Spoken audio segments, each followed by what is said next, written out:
Alright guys, welcome to part 3. You should now understand key signatures, you should know about the major scale and the whole half step pattern. You should be able to recite it to me if I tell you. Recite it to me. I'm sure you're all doing it without any problems, but give me a comment on the website or Pearson 1 YouTube page if you're having problems so far, okay? We're now going to be looking at what I call the puzzle system, which is the theoretical idea that's going to blow your minds, alright? Before we looked at how chords come from a scale, we made a little chord pattern. We had C major, D minor, E minor, F major, G major, A minor, B, what was it? It was diminished. It's called a diminished chord, alright? And then finally back on C again, the first part of the chords of the scale. You need to memorize that pattern just like you did the whole and half step pattern. We've got first chord major, then we've got two minors, minor, minor. Then we've got the fourth chord, which is major, the fifth chord major, minor, diminished, and it all starts over again. Major, minor, minor, major, major, minor, diminished. Yep, you need to be able to say it as quickly as that, alright? Okay, let's say then we've got a chord progression. Let's say you've been sitting in your room, got acoustic out, you've got an idea, and it goes something like this. We've got a G major chord first.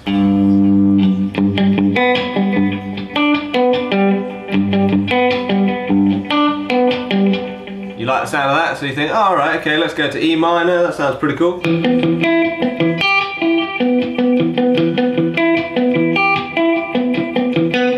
Yeah, that's good, G major to E minor, alright, and then let's throw in a C major, D major. And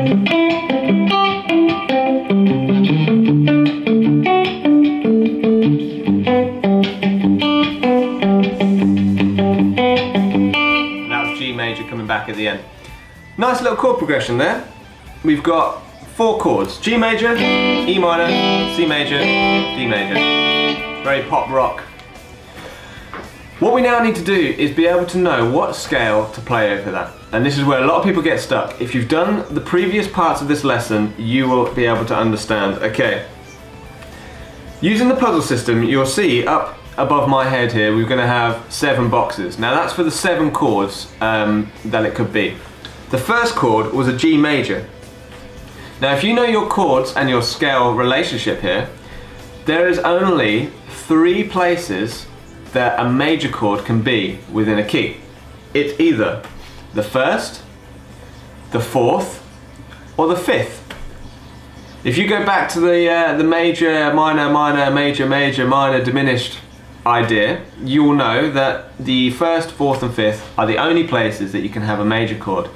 So, G could either be our first chord, our fourth chord, or our fifth chord. Let's say, this is the puzzle system that I've been talking about. Let's say we put G and we put it in the 5th box there. We think it might be the 5th chord, alright? So we start in G. This is a 5th chord.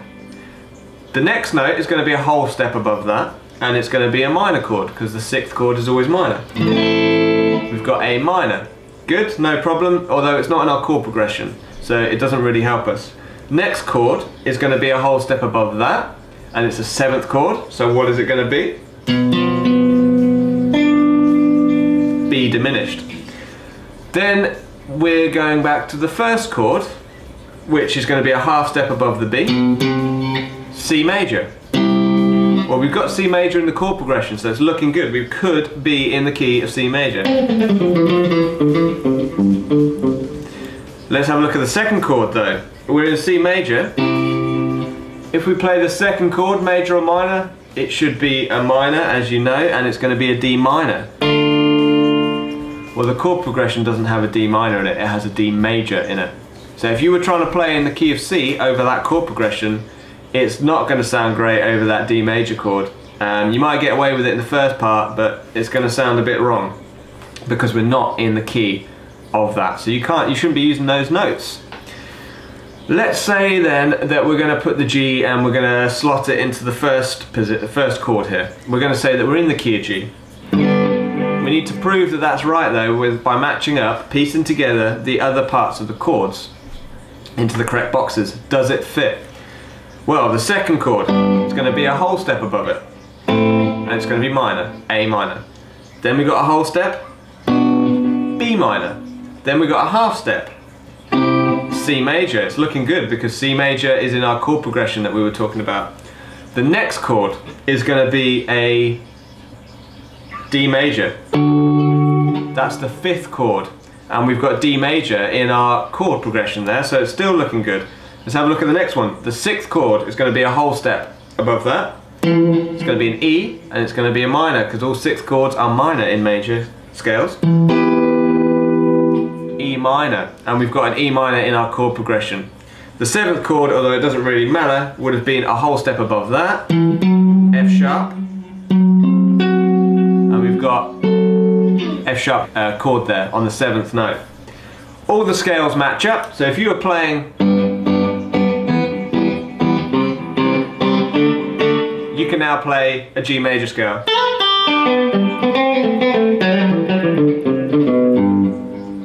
And it will work over that chord progression. Good job.